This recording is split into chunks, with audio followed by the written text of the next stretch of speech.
Hello!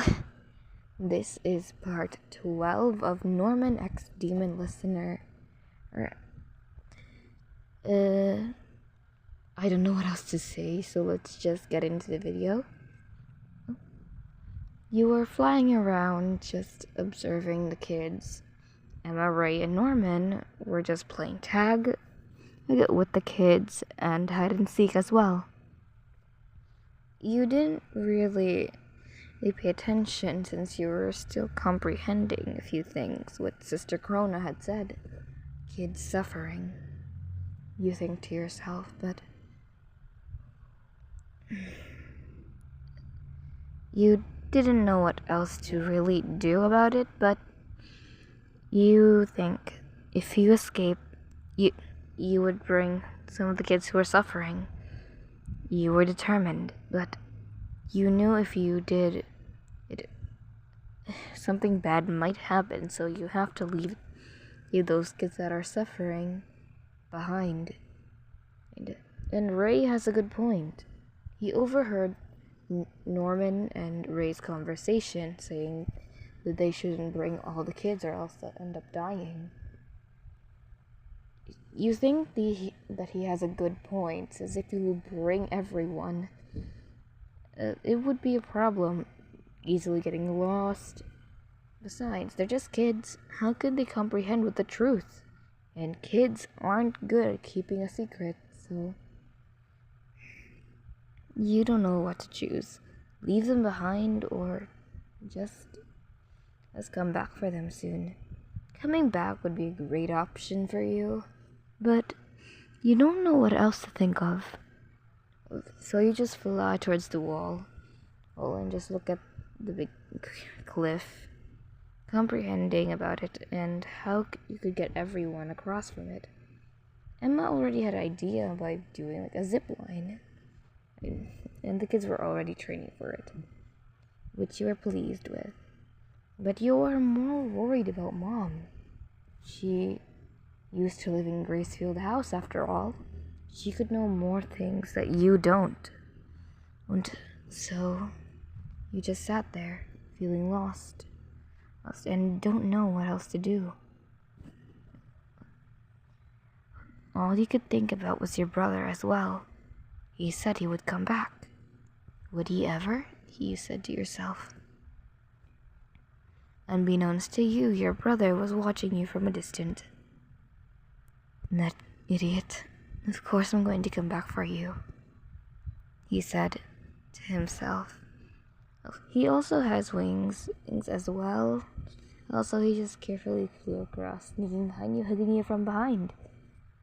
There you are, princess. You were caught off guard and you looked behind you to see your brother. You were shocked and looked at him.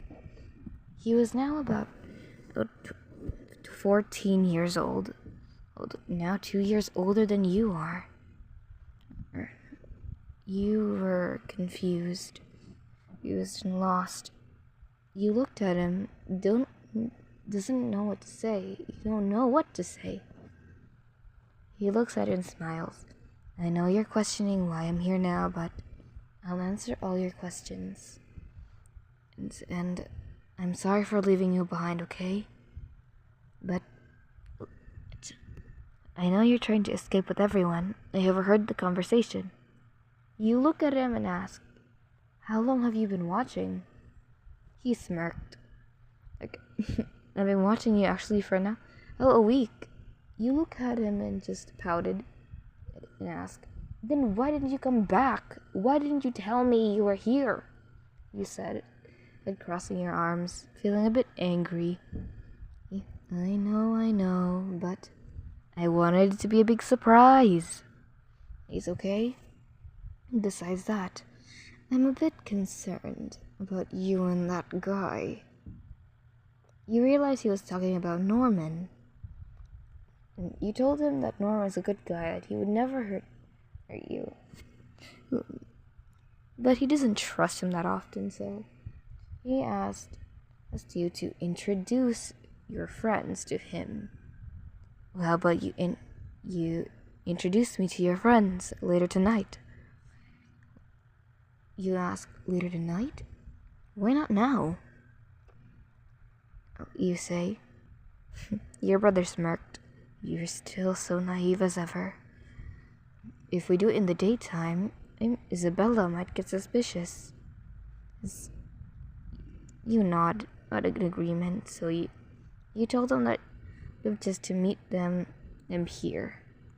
Yeah, like not like on the wall, okay? Like outside of the orphanage, like in the forest. He nodded his head and just sat there. And you flew down, looking around to see if anyone was there.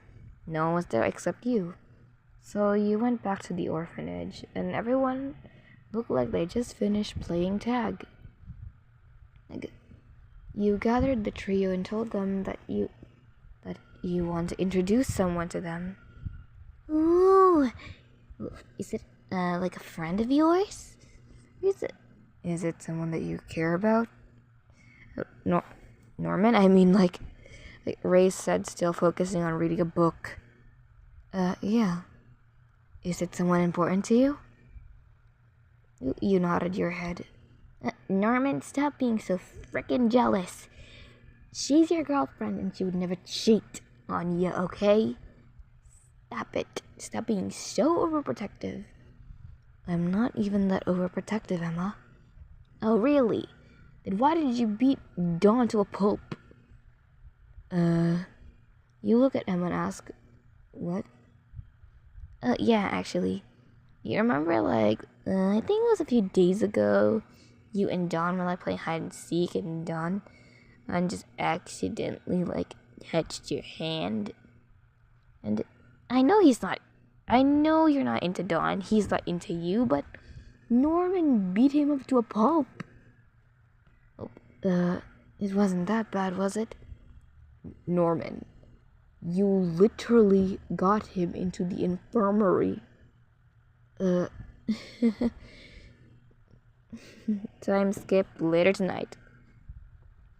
I really hate to stay up all night. You roll your eyes. He's taking Emma's hand. The others just follow, and they see a figure. They're just leaning against the wall. Oh, it was your brother, but he had a hood. Listener who, before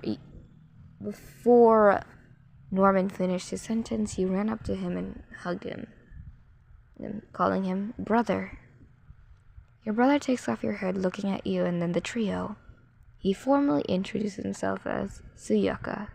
Suyaka? I mean, like, Suyako. Ooh, he looks really cool. He even has horns, wings, and a tail like you, listener.